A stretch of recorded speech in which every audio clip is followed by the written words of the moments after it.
Bonjour, je suis Madame Yao Aude, chargée de programme au réseau ivoirien pour la défense des droits de l'enfant et de la femme, en abrégé RIDEF. Le RIDEF est une organisation apolitique qui vise à contribuer à l'établissement d'une société juste, soucieuse de la protection des droits de l'enfant et de la femme, mais aussi à outiller les femmes elles-mêmes afin qu'elles puissent à leur tour elles-mêmes défendre leurs propres intérêts.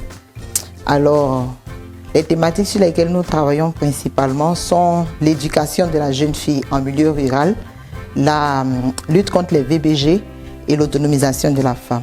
Le projet que nous avons proposé porte sur l'éducation, à la préservation de l'environnement et à la lutte contre la dégradation des sols en milieu scolaire rural. Et le projet, nous l'avons intitulé Éco-École. Dans ce projet-là, il y a un certain nombre de résultats que nous comptons atteindre. Le premier des résultats est au niveau environnemental. Ce que nous allons faire, c'est d'outiller des femmes. 150 femmes de 3 villages de la sous-préfecture de Korogo à l'utilisation de pratiques agricoles respectueuses de l'environnement, respectueuses de la terre pour pouvoir produire. Et sur le plan socio-économique, ces nouvelles pratiques qu'elles vont adopter vont leur permettre d'améliorer la qualité de leur production. Il va sans dire que leur revenu aussi va s'en trouver amélioré. Et concernant les enfants, puisque nous parlons d'école, il s'agit pour nous, avec ces femmes-là, d'emmener ces femmes à éduquer les enfants, mais à l'école. Les femmes de ces coopératives qui seront formées seront elles-mêmes les maîtresses des enfants et la formation qu'elles vont apporter aux enfants va se faire dans les écoles. Donc, sur le plan, on va dire, sur le plan social aussi, les enfants vont adopter des comportements écologiques à l'issue de la formation qu'ils vont recevoir des femmes. En matière de connaissances acquises, comme je disais tout à l'heure, les femmes vont acquérir de nouvelles pratiques respectueuses de l'environnement qu'elles vont pouvoir adopter dans leur quotidien. Puisque ce sont des femmes qui sont issues de coopératives, elles vont pouvoir appliquer les techniques que nous allons leur montrer dans leurs différents jardins potagers qu'elles auront à créer à l'issue de la formation.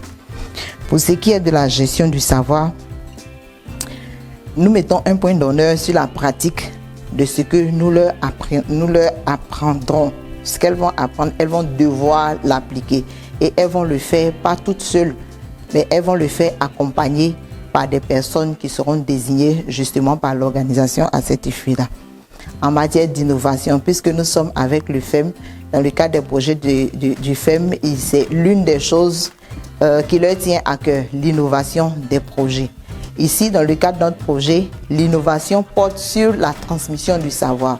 Ce que nous avons l'habitude de voir, c'est des élèves avec des instituteurs dans la classe. Mais dans notre cas, nous avons des élèves en classe, mais ce n'est pas les instituteurs qui vont les enseigner, mais plutôt les femmes qui auront acquis des connaissances justement par rapport à la protection de l'environnement et autres. Donc, c'est vraiment un peu l'innovation de notre projet. Et on dit que c'est une innovation aussi, ce projet-là, parce que les sensibilisations généralement sur toutes les questions se portent toujours vers les grandes personnes.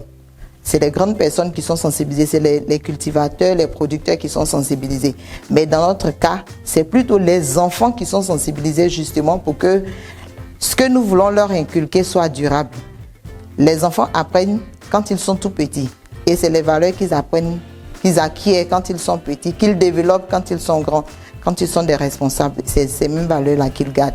Donc nous avons innové cette fois-ci pour commencer la sensibilisation au niveau des enfants avec les mamans pour que l'impact de notre projet soit encore plus durable. Cela dit, nous disons encore merci au FEM qui nous a donné cette opportunité-là de pouvoir réaliser ce projet qui nous tenait vraiment à cœur parce que dans le cadre, comme je disais tout à l'heure, de nos activités, l'une de nos priorités, c'est l'éducation des enfants, surtout l'éducation des jeunes filles en milieu rural.